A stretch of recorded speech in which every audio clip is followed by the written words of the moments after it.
on this edition of In the Life. Paula Vogel stands center stage.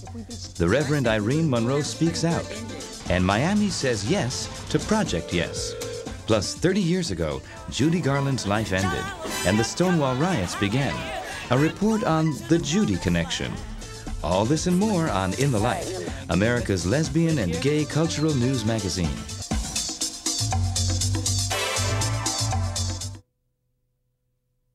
In the Life is funded in part by the H. Van Ameringen Foundation. Additional support provided by Michael A. Lepin, Jeffrey B. Soref, Rick Weiland, Richard Winger, the Gill Foundation, the Lily Auchincloss Foundation, the Michael Palm Foundation, the Mitchell Gold Company, in the hopes of eliminating all types of fear and prejudice, and In the Life members like you.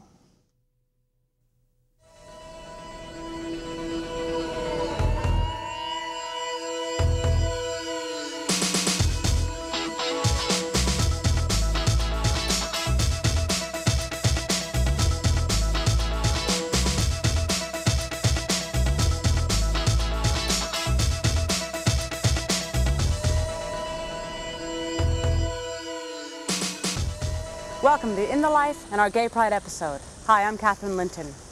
This June marks the 30th anniversary of one of the seminal events in the history of gay rights.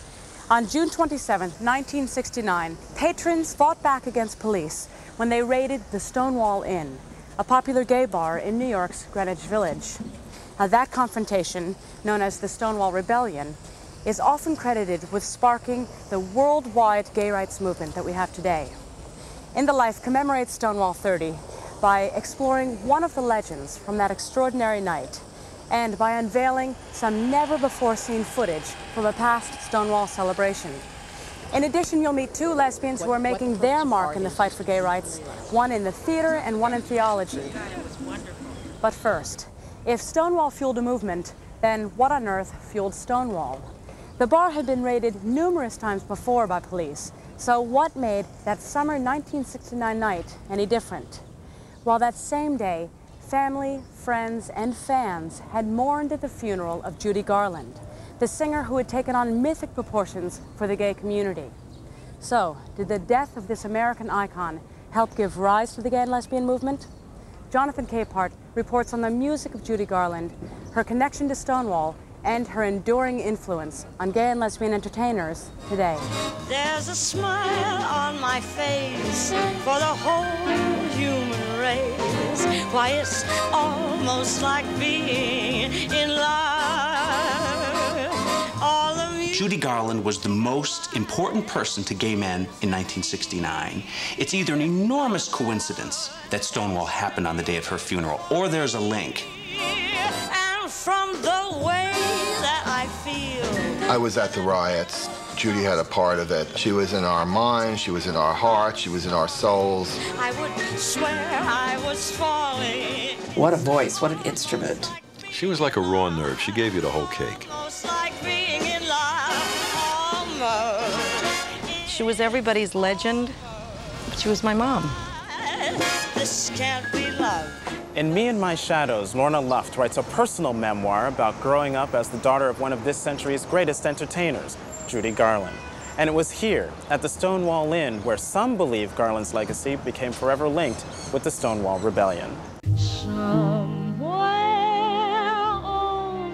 The Wizard of Oz would come around once a year, and all the kids in the neighborhood would gather around the television set and watch this motion picture.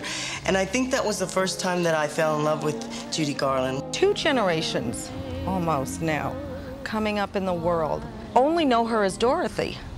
They really don't know her as the entertainer that she became.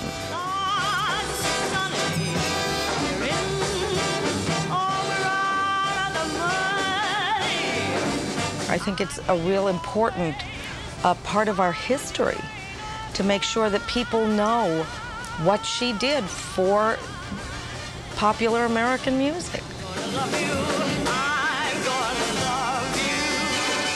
There were no flash powder explosions. There was no boa constrictor around her neck. There were no dancers. There were no cone-shaped bustiers. This was one woman standing in front of an orchestra, singing songs and being herself. John Fricke, a leading Garland biographer, is the author of the upcoming 100 Years of Oz, set for publication this fall. She was politically correct long before it was possible to be politically correct. In 1965, a San Francisco columnist at a big press conference at the top of the mark got her into a corner and said, "I understand you have a very large gay following, Miss Garland." And one of the other reporters heard this and wrote about it later, and he said that Judy just looked this reporter right in the eye and said, "I sing to people."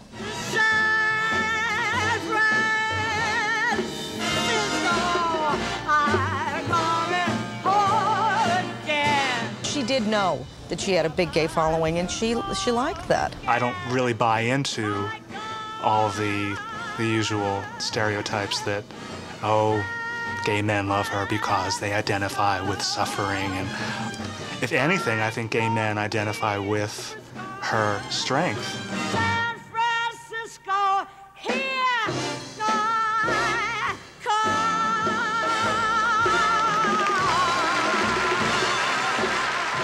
If you went to any of her concerts, you would see families and children and gay people and straight people, and you would see this big mixture. I think it's just that the gay audience has made sure to protect her image and protect her memory. Chicago,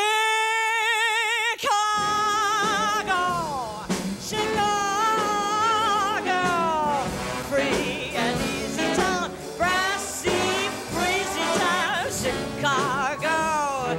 I get that new box set of hers that has all this great stuff on it that you've never heard before, which is terrific. Judy, a recently released 4-CD, video, and book collection, spans over 40 years of Garland's musical career.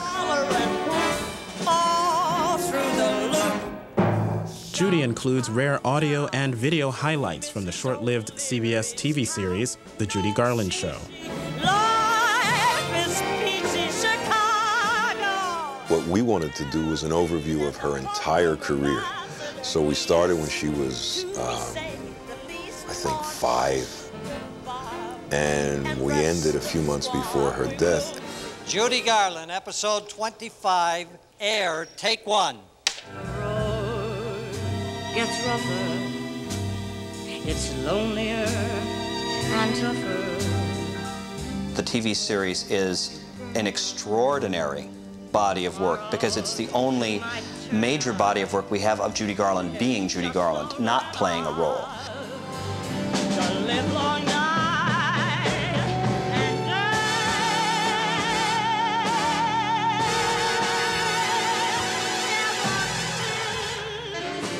She loved the fact that they had a yellow brick road to her dressing room over at CBS, and they really did go all out. They just didn't quite know what to do when it was on the air.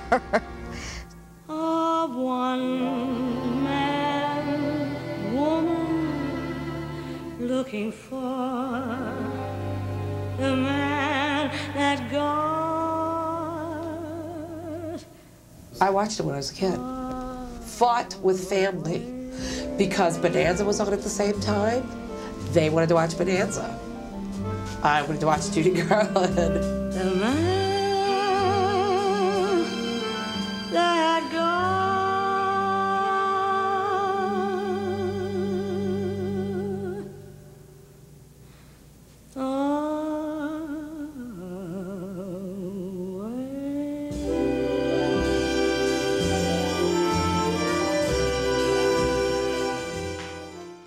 On June 22, 1969, Judy Garland died from an accidental drug overdose in London at the age of 47. Friday, June 27th, 1969, started for most people in the New York City gay community by being at Judy Garland's funeral. 22,000 people filed past her casket, and then many of them came right here. The discussion at the Stonewall Inn that night was not about gay rights in America. It was about who among them had been to Judy's funeral. And by the end of middle part of 1969, we all had enough. The situation with the police was terrible. They would go into a bar and we'd have to sit down, the lights would go up, they would check ID, take some of us out and arrest us. And we were tired of living that way. The fact that that day, the gay community lost its icon, Judy Garland. It was a situation where, what more can we lose? We had no rights. Now we lose our icon, one of the few things the gay community had then. And it was just too much.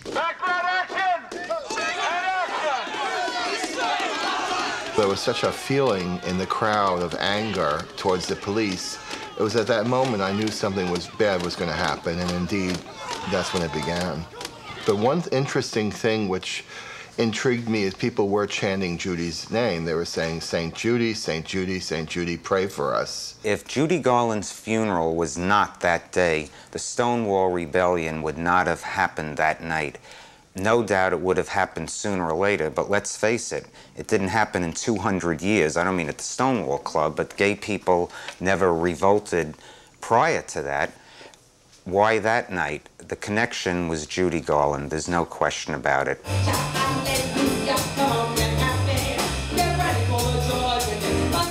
In the 30 years since her death, Judy Garland continues to inspire and influence a new generation of gay and lesbian artists.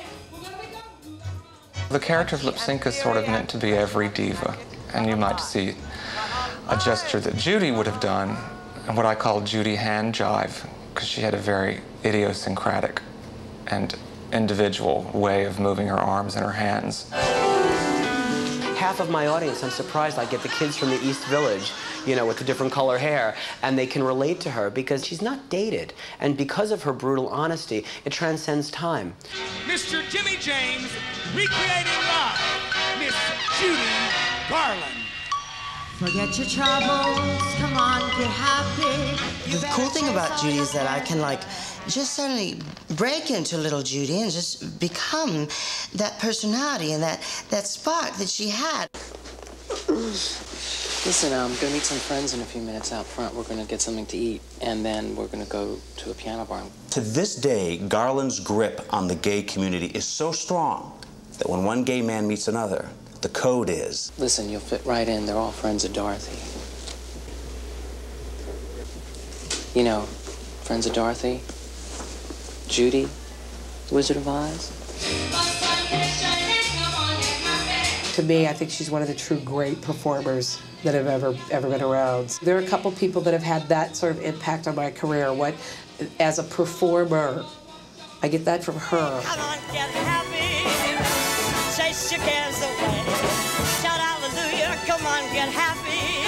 Get ready for the judgment day. Someone that just goes out on stage and does it, whatever there is to do, gives it 150%.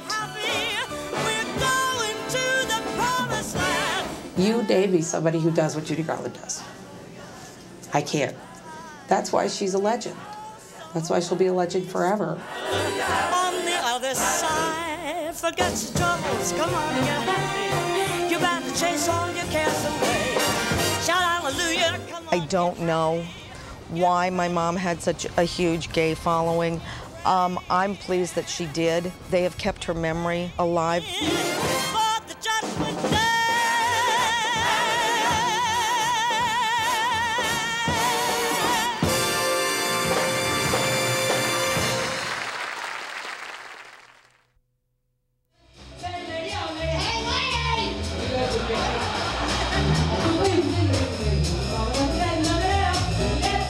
Okay, Stonewall Inn, site of the Stonewall riots, June 27th through the 29th, 1969. That, by the way, was when Judy Garland died. Birth of the modern lesbian and gay rights liberation movement. Birth of our movement, right here. Now, this is what that means, okay? In this bar, we had a lot of drag queens. We had a lot of big dykes on motorcycles, having a happy time, doing what dykes on motorcycles do, fighting, and just playing and having a wonderful time. Boom, in comes the police, says you can't do that anymore. And this is exactly how gays got into the designer field. See, they said, take that police car, put it over there. Take that policeman, throw him over there. And that brings us to Gay Pride today.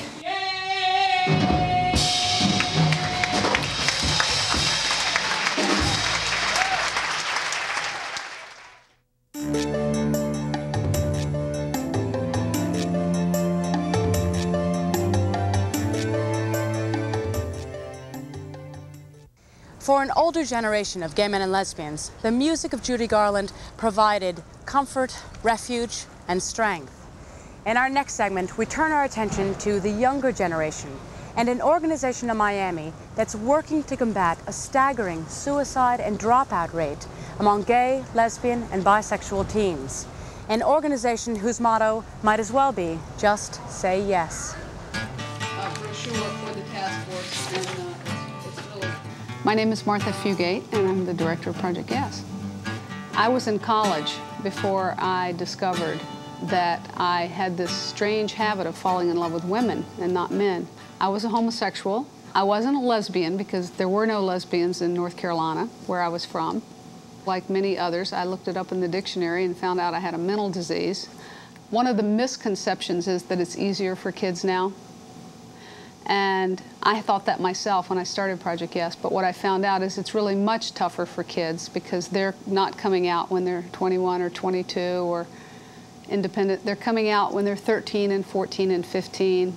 33% of teenage suicides are committed by lesbian and gay kids. I kept hearing that statistic, wishing that somebody would come along and do something about it. Kids, it's somewhat insulting to refer to it as a lifestyle, because it is who they are.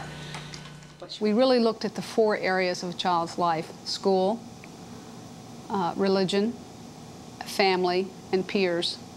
And we've looked at a way to either have an impact or approach other organizations that are working in those areas that will have an impact on the life of a kid. One of the first things we did was a GED program for kids who have dropped out of high school so they can complete and get a high school equivalency degree. When I came to Project Yes the first time, I was just recently coming out of a very bad high school experience. I was harassed on a daily basis. I was called names. I had food thrown at me in the cafeteria. I felt like the whole school was against me. I didn't have any place to turn to. And when I go to my counselors, they didn't know how to deal with this issue at all. My senior year got a little rough because I didn't come out till my senior year. And you start to get looks from people in the halls and people pointing. And then you hear people coming up. I have a little sister who's a cheerleader, soccer player. People are coming up to her. Your brother's, what's this rumor going around about your brother? Your brother's gay? And I didn't want her to have to deal with crap from people at school because of a decision I had made. It's not just gay and lesbian kids. It's their brothers and sisters, it's their mothers and dads. It affects the whole family unit. I was overwhelmed. I was overwhelmed with pain, with a profound sadness, and also with guilt. I was horrified at the fact that this child had been living with me, this child that I adore, and I never realized what was going on. You know, we're revisiting all these moments, and he is the one that keeps telling me, Mama, don't worry, because you're no longer the person that you were then. I'm sorry. My dad, he took it really hard. He didn't speak to me for almost 6 months. And we were really close. I mean, he coached my soccer team. He went to every school event I ever did. And now all of a sudden he wouldn't talk to me. I couldn't eat dinner with the family anymore. It was, I highlighted my hair in like 3 months after I told them. And that's the first time my dad ever called me a faggot. Why I was so afraid to come out to my parents was because I was afraid I would be rejected of their love. That's the #1 thing. Whether they think it's a sin and all that, it's really extraneous. But to have a kid that's dealing with this issue and is afraid that he's not going to be loved could sometimes, you know, as we've seen at Project Yes, result in suicide or running away from home. The other thing that we tried to do was to establish the first gay and lesbian PTA in the country. We took it up to state, and the state PTA just wasn't that comfortable with it, and they refused to acknowledge the charter. The church still has its position that nobody should, outside of marriage, have any kind of physical relationship. When I first came out, I kind of, I was like, there can't be a God. There's no God. Because no God would create someone just so they can be constantly ridiculed, have nothing but prejudice against them, can cause their family and their friends to turn against them merely because of a feeling they haven't. It's not even a feeling, it's a part of who I am.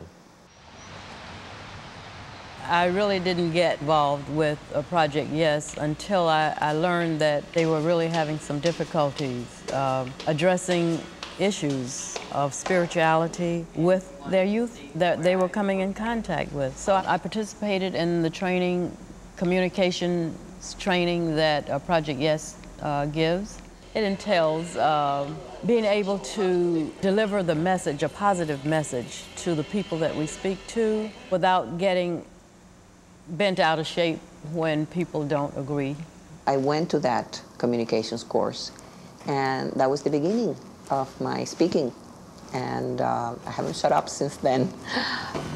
My son didn't have the strength to confide in us. We're going to different groups of teachers and principals and do presentations about you know, these issues. And I think the most important thing that we're doing is creating the spaces where people can give themselves permission to talk about things like homosexuality and you know, what the gay and lesbian children go through. We don't need to wait until we all agree on something before we start working together to have a world that's safe for kids. Because I haven't met anybody, no matter what their beliefs about homosexuality, who didn't want an environment that was safe for all kids.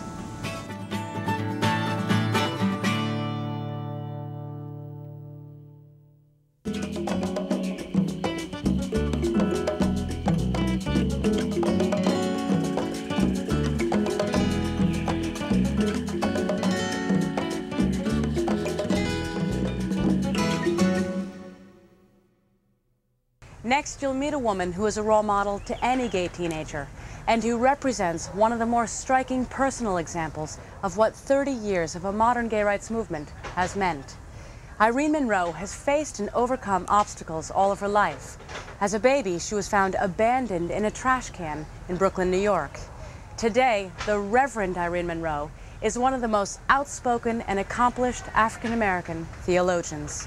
I was abandoned at 6 months. They estimated that I was about 6 months. And so where most people have a date of birth and certainly have a birth name, they estimated since they found me on July 11th that January 11th would be my birth date, assigned birth date. And I get the name Irene Monroe because Sister Irene, who was the head nun of the New York Foundling Hospital, which is in New York City, was a Marilyn Monroe fan.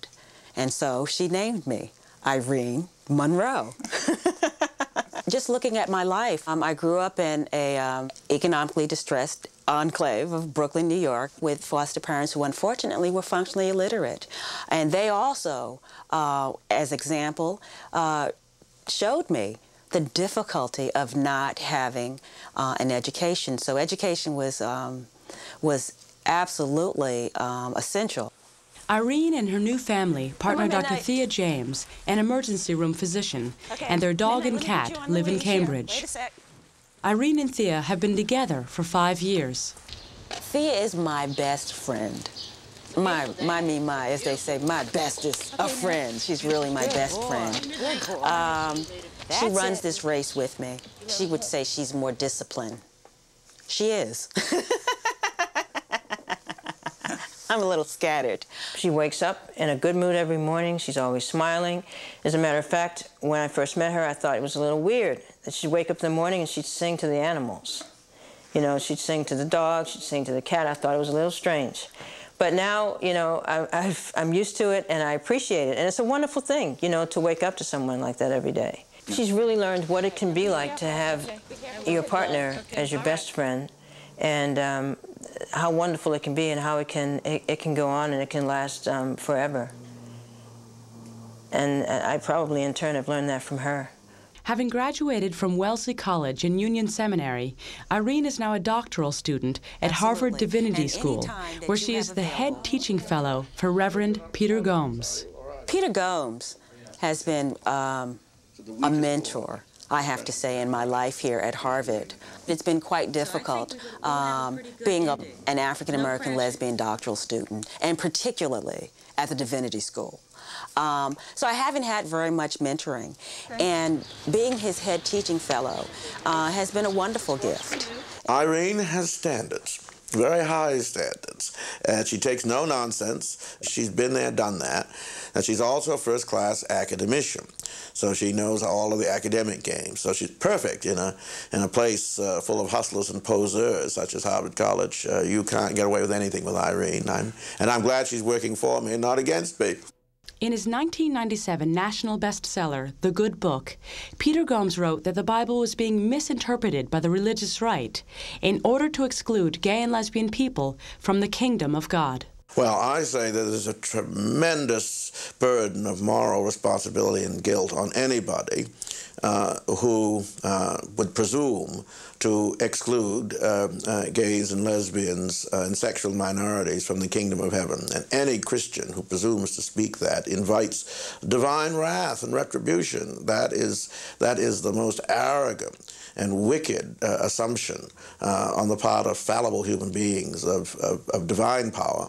And everything that we know about God is contrary to that parochial, petty little point of view. So I think the good news, the gospel for gay people is that you may have a beef with the church, and the church may even have a beef with you, but you don't have a beef with God, and God certainly doesn't have one with you. I do think that as lesbian, gay, bisexual, and transgender people, we need to take back the Bible.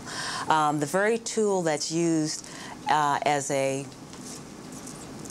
tool of oppression, we can turn that around to be a tool of liberation. African Americans did that clearly when the Bible was certainly used as the legitimate biblical sanction for slavery, and we've turned that around as a tool of liberation. Women have turned the Bible around as a tool of liberation, and it's now our time to do the same. Through her preaching, her participation in seminars and conferences across the country, and her weekly column, which appears in a Boston newspaper, Irene is fulfilling her call to be what she terms a public theologian. It's important that those of us who are queer theologians to make ourselves accessible in a way to explain to our community how religion is used against us, but at the same time can be used to liberate us. She's out there, she's getting her hands dirty, she's out there among the people. So I see her role, I see her theology as coming from doing that kind of work. It's certainly not, my experience of her is that she's certainly not doing theology from the ivory tower. I mean, she's taking theology back where it belongs, on the street, in the newspaper, on the radio, on television. She talks theologically to people who don't know she's talking theologically, which probably is the best way to do it. Last year, Irene wrote an article about Nation of Islam leader Louis Farrakhan, which caused great controversy, especially in the African American community. I open up saying that his misogyny is no different than African-American Christian ministers, but that because Louis Farrakhan is in the limelight, we have a lot more quotes by him and a lot more information about how he has shaped his misogyny and homophobia. But in essence, this kind of misogyny that he espouses and homophobia is really pandemic throughout the entire, as I see it, African-American community. To have one kind of extremism shape the American culture shatters very much what democracy is about, which is about freedom, individual freedom. You can't help how you come in this world, but you certainly can help how you leave it and what you do while you're here. God's gift to us is our life, and what we do with our life is our gift back to God. So that's sort of what motivates me. Last year, Irene became the first African-American woman ever to serve as marshal for Boston's Gay Pride Parade. This November, she becomes the Reverend Dr. Monroe when she receives her PhD from Harvard University.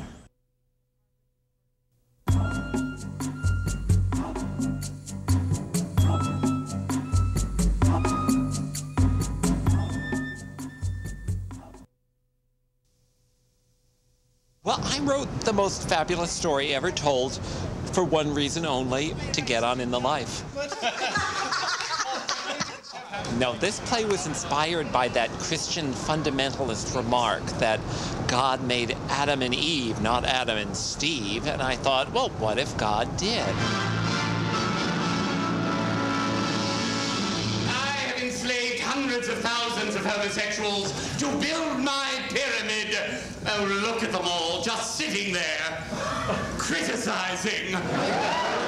For more about the stories you see on In the Life, we invite you to check out a fabulous resource for information, reaction, and personal insight, Our Viewers. Go online and surf your way to In the Life's discussion forum at inthelifetv.org. There you can take part in a discussion about the issues raised tonight on this program. This is Paul Rudnick for In the Life. Still to come on In the Life. Hello, gorgeous! From the In the Life archives, a look back at Stonewall 25, the largest commemoration of the 1969 riots, and playwright Paula Vogel on her life, love, and her Pulitzer Prize. But first... 30 years after Stonewall, many gays and lesbians are extending their energies and activism beyond the gay rights struggle, taking a stand on progressive issues such as immigration, labor, even animal rights. Two such activists are Jim Brewer and Dale Riffle, who have opened their gate to scores of mistreated and unwanted animals. Now, the driving force behind their labor of love was the plight of the pot-bellied pig. Not too long ago, this exotic animal was the pet of the moment. But when these 40-pound piglets grew into their adult size of nearly 200 pounds, many were abused and abandoned by their owners. In the Life visited the West Virginia couple who over the past few years have saved hundreds of pigs and in the process have provided a haven for all kinds of animals. Pigs, a sanctuary newly located in Shepherdstown, West Virginia, is the country's only facility designed to provide direct care to abused and abandoned exotic pets. I've always had animals. I was raised, fortunately, on 10 acres in a small town, so I've been around animals my entire life. And the animal rights, the compassion for all animals came about when we adopted a homeless pot-bellied pig when we lived in Maryland. And that was the impetus behind the sanctuary. His name was Rufus. We became vegetarians as a result of Rufus, became involved in the animal rights movement because of one animal. There was actually kind of an awakening. Ham has always been my favorite food. And I was sitting at the table eating ham one night, and Rufus was sitting on the floor beside me waiting for a handout, and it just hit me like a ton of bricks. The only difference between the ham on my plate and the ham on the floor is that the one on the floor is very, very lucky. And we realized that this animal had been mispromoted. His needs were not being met in the house, which how pot-bellied pigs were promoted. So Dale did some phone calls to see if humane societies across the country were having a problem with this new pet animal, and found out that, yes, they were getting phone calls, but nobody knew what to do with this animal. In 1992, Jim and Dale bought 5 acres in West Virginia and opened a member-supported sanctuary, not only for mistreated pigs, but other unwanted animals as well. Can I get in with you? The love for them has always been there. I think most people love animals. We just carried it a couple steps further. When we were starting the sanctuary, we discussed, we did not want the fact that we're a gay couple. We felt that it would cause some people to not want to contribute, and we didn't want the animals to suffer because we were a gay couple. In the beginning, Jim normally wasn't there when the press would come to kind of, you know, so they wouldn't notice. But that was only the first few times, and then after that, you know, we kind of felt like, hey, we're denying ourselves for this, and, you know, we're helping this cause, but we're kind of hurting this cause when we could, you know, help both at the same time. After extensive national and international press coverage with no mention of their sexual orientation, an article with the lead-in, "Gay Couple Sow Seeds of Love at Their Rescue Farm for Pot-Bellied Pigs," appeared in an article by renowned columnist Deb Price. It was just incredible, but that piece brought in more supporters, more donations, and more positive letters than any press we have ever done. Jim and Dale don't place themselves on a higher level than animals. Instead, they look at them as their equals and see the plight of abused animals as another kind of Holocaust. Hitler was killing homosexuals and Jews and gypsies and everybody else because he viewed them as lesser beings. And then, you know, in this country we had blacks as slaves and they were viewed as lesser beings. And women were property. They were bought and sold and traded and treated as lesser beings. And for us, you know, the animals are the next step to completing the whole circle, to where every being will be treated with the same dignity and respect that they deserve. When Matthew Shepard was murdered, we had a great outpouring of people that were very concerned about, you know, the horrendous act that was done to him, you know, strung up on a fence, left to die. And for me, I took that to what I see happening every day to animals in this country. This is how animals in this country are treated every day.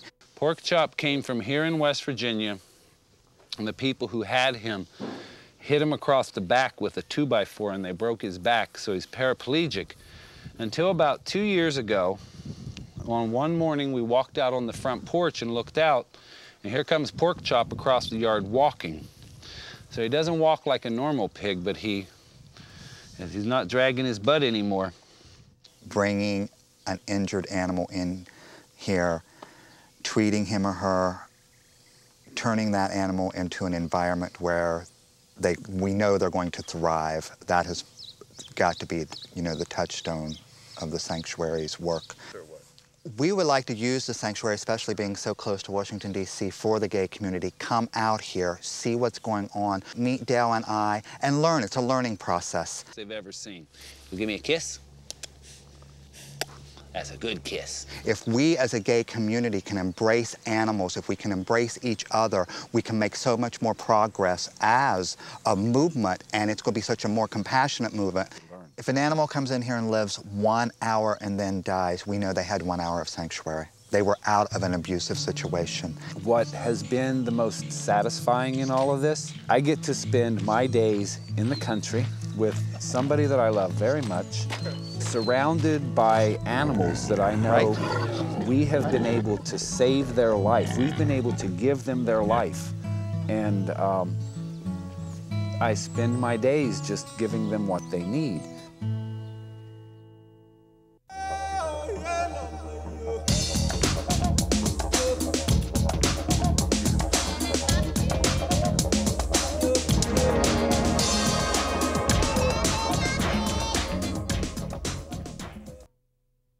Pulitzer Prize-winning playwright Paula Vogel has been out of the closet for years, but most recently, she has been in the spotlight. Vogel is probably best known for her play How I Learned to Drive, and her most recent New York production, The Mineola Twins, was called exhilarating by the New York Times. In the Life correspondent Scott Holloman caught up with Vogel in Washington, D.C. One of the nation's most respected regional theaters, Arena Stage, is now a creative home to playwright Paula Vogel and some of her works, including the Pulitzer Prize-winning How I Learned to Drive. It's the story of an incestuous relationship between a girl and her uncle. Just one kiss. Come on, lift your blouse. I think it's a coming-of-age story. I think in many ways it's a love story. I think it's about the gifts we receive from people who hurt us. I think after time, 22 plays, it becomes the way I think. I've programmed myself. If something's hurting me, if there's an issue, if I need to look at something, it comes out in the form of a play. Literally, images and ideas come to me. Someone will get hurt. Have I forced you to do anything? Vogel doesn't think of herself as a lesbian playwright, but rather a playwright who happens to be a lesbian. While How I Learned to Drive catapulted her into the national spotlight, she never expected it would win her the Pulitzer Prize for Drama. And although she still modestly thinks of that win as a fluke, she admits the distinction put an already busy career in fast forward. Every single iron that I had in the fire, thinking, oh, maybe this will come to pass, came to pass at the same time. Which means that I literally have writing projects for the next 3 years. I'm glad that I won later rather than earlier, because I think it focused me on falling in love with being in the rehearsal room. I think I'm writing plays for the award of being able to produce a play rather than the prizes. Another of Vogel's works being produced is called The Mineola Twins. It's a modern epic comedy that features identical twin sisters with very different political views. Yeah, oh, listen, hand me that Coke, would you? But I thought you told me not to drink Coke. That the Coca-Cola company was this mega conglomerate whose imperialist profits fuel the war. It's true, but it's got caffeine. Sometimes you gotta use the system to crush the system. Mineola Twins was written actually at the same time as How I Learned to Drive. And I wrote them very deliberately together because I felt that as a playwright, I wanted to write two plays that were almost polar opposites. She doesn't ask, you don't tell. Don't ask, don't tell. Formula for modern marriage. The second anyone puts me in an envelope, I'm going to try and push the envelope. And she does. Vogel has written about prostitution, AIDS, gay parenting, and other themes some consider controversial. You know, it's not anything that I do consciously. It's not that I set out and think, oh, how can I provoke people? How can I make people leave the theater or critics get angry? I don't sit down and think about that. Vogel will have plenty of opportunities to test her creative range over the next 3 seasons. She'll be writing original works specifically for Arena Stage, including a holiday play called A Civil War Christmas. I intend it to be a show that my godchildren, my nephews, all the kids I know can come and see, instead of me describing in very elusive terms what Aunt Paula's working on. Whether or not it remains that way, I don't know. It's a very strange thing, you know, at some point, and I think this is what art is. Art is really about a writer not having control of the subject, but the subject takes control of the writer. Paula's love for writing is rivaled only by her passion for teaching her craft. Until recently, she directed the graduate playwriting program at Brown University in Providence, Rhode Island. And while not currently working in a classroom, she continues to share her experience, creativity, and knowledge through a series of workshops she calls boot camps. My real aim in a boot camp, I sort of am trying to think of myself as a kind of Johnette or Johnny Appleseed right now in terms of playwriting, is that they become a group that mentors each other. It's the peer group. That moment where suddenly, and this gets back to your comment about, you know, how do you pull the rug out? Well, how do you do that? Suddenly when people go, okay, yeah, what's new? What the purpose of art is to defamiliarize. I get tired with my own thoughts. I get tired with my own voice. I like to hear other people's voices. So being able to work collectively has become a real passion for me. Some might describe Vogel as ahead of her time. In the late 1960s, at the age of 17, she came out as a lesbian. I think it's probably very different for teenagers today in this world. So I can't really presume to give them advice based on my own experience. But the main thing that I try to do is to share the hope that I have. That times have changed, that things are getting better, that they will get better, and that there's a future where they can win a Pulitzer Prize, become an astronaut, hopefully become President of the United States. Vogel's tendency to encourage others may have come from her relationship with her late brother Carl. To some, he was a gay activist. To Paula, he was a beloved friend, father figure, and one of the most influential people in her life. I often thought of the little drummer boy. I played my best for him. I will probably continue to write for him. I do in every play. Carl died of AIDS in 1988. It wasn't long after that Vogel would meet her partner, Anne Fausto Sterling, a scientist and author of the book, The Myths of Gender. To talk about Anne, I'm going to quote something Stella Adler said that made an impression on me. She said, in the theater, people need 3 things in order to make it. They need the hide of a rhinoceros, the tenacity of a bulldog, and they need a good home to come home to. And I didn't find the last until I met Anne 10 years ago. She's created a center and a calm. She created, for me, a sense of a future. Have you met your own definition of success? I don't think it's the lot of an artist to be satisfied. I don't know that I would be happy if I were satisfied. I enjoy the hunt too much. I do think I'm happy in what I'm doing. I think I'm certainly happy with my partner. I'm happy with the life we've made. And to me, that's my greatest accomplishment. I think the longest route oftentimes is the most interesting journey.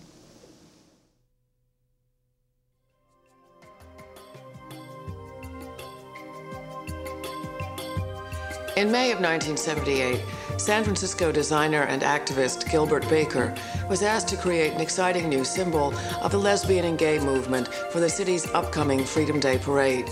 Baker chose the rainbow flag. According to Baker, a flag must transcend the personalities behind it and symbolize the community it represents. The rainbow flag's bright diversity of colors stand for strength and unity of lesbians and gays around the world.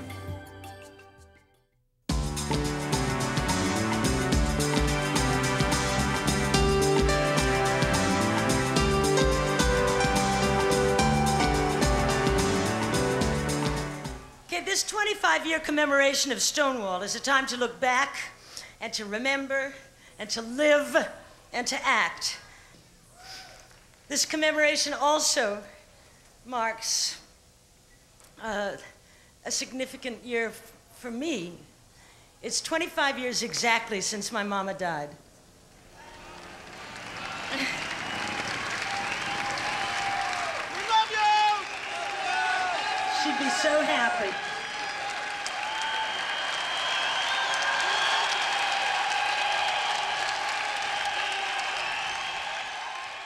We began this program commemorating the 30th anniversary of Stonewall by exploring the connection between Judy Garland and that historic night.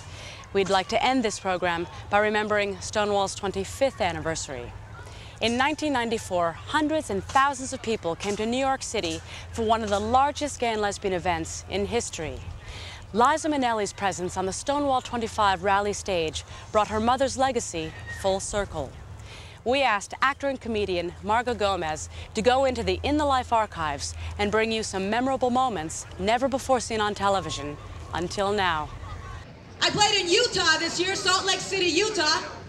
Not my kind of town. Couldn't get a cappuccino anywhere.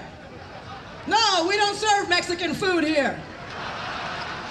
I can't tell you how exciting it was to be on that stage in front of all those people 5 years ago. There's no national event planned this year for the 30th anniversary of Stonewall, so after screening hours of archival In the Life footage, we wanted to revive the spirit and scope of Stonewall 25 with this special retrospective. Happy Stonewall 25! What if they were at another bar that day? We would be commemorating the 25th anniversary of Fifi LaRue! Don't forget the Rusty Spike! Hello, gorgeous! I'm so proud to be here with all of you, my children. My loins hurt. Now this is a queer image. Shake them! What has happened in South Africa is the best proof that gays and lesbians around the world have a common interest. My name is RuPaul, supermodel of the world. I am Amanda Burse, and I am your next door neighbor. Hi, lesbians. Hello.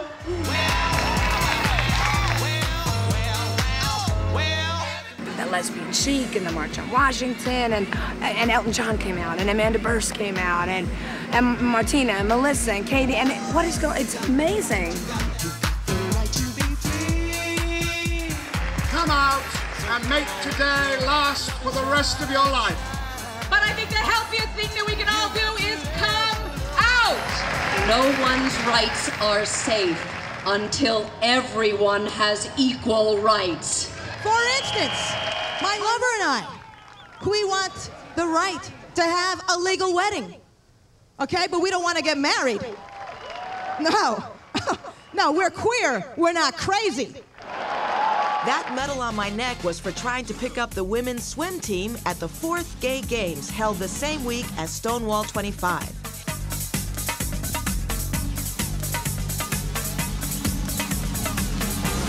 Besides the celebration, marches, and rally, there were visible reminders of gay history and heritage all over New York.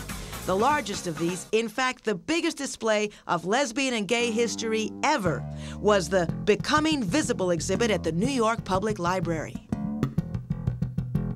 It's been years in the making. The 25th anniversary of Stonewall provided a wonderful reason to do a large history of lesbian and gay life in New York. The exhibit covered a century of gay and lesbian life, including the Stonewall riots, the gay rights movement, and personal photographs. The curators have since expanded their research in the 1998 book, Becoming Visible, which includes never-before-published photographs, documents, and artifacts. For lesbians and gay men to know that they've had this long, proud history of 100 years is incredibly important politically.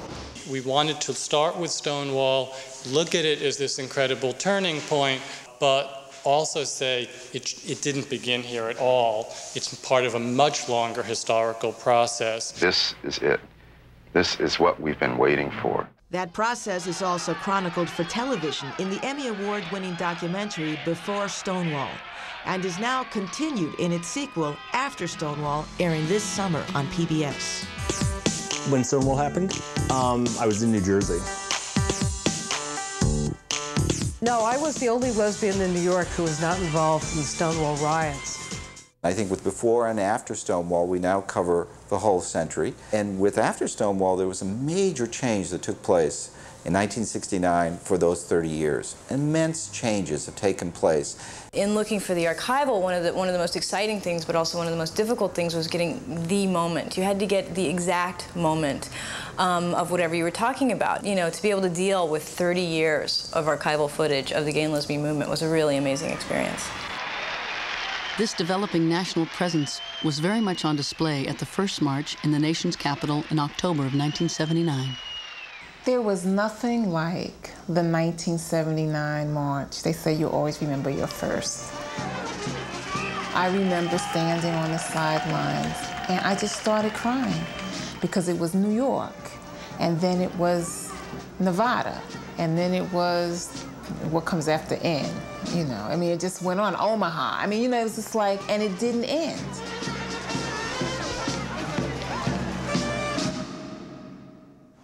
With every anniversary of the Stonewall riots, whether it's 10, 25, or 30 years, we always want to remember who was there and how it all began. Well, on that night, we took part in a series of events over several nights that have since become known as the Stonewall Rebellion. We stood up and we fought back. Thank you very much.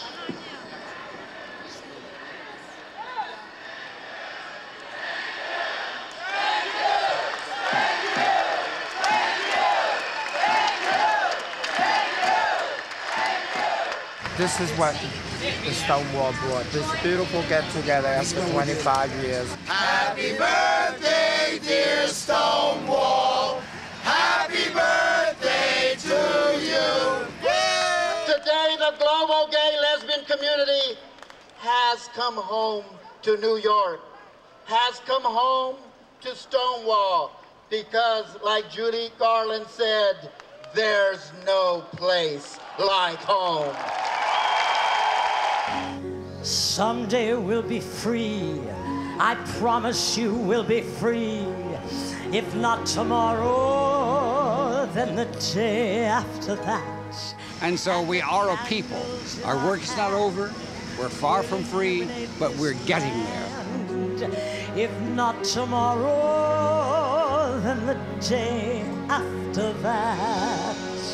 And the world that brings us pain, that fills our lives with fear, on the day after that will disappear. And the war we fought to win, I promise you, we will win.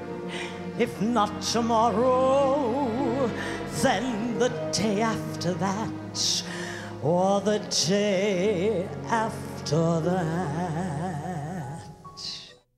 From all of us at In the Life, thank you for watching, and we'll see you next time. Road gets rougher, it's lonelier and tougher. With hope you burn up. Tomorrow he might turn up. There's just no let up. The livelong night and day.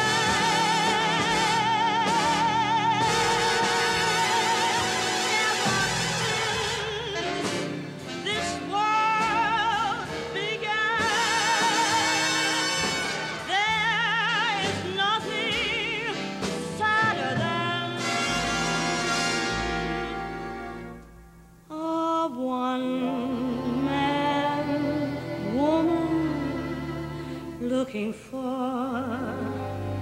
the man that goes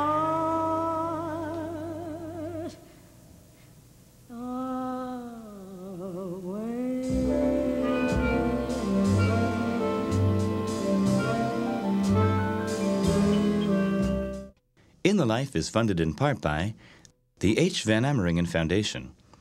Additional support provided by Michael A. Lepin, Jeffrey B. Soref, Rick Weiland, Richard Winger, the Gill Foundation, the Lily Auchincloss Foundation, the Michael Palm Foundation, the Mitchell Gold Company, in the hopes of eliminating all types of fear and prejudice, and In the Life members like you. A presentation of WNET, New York.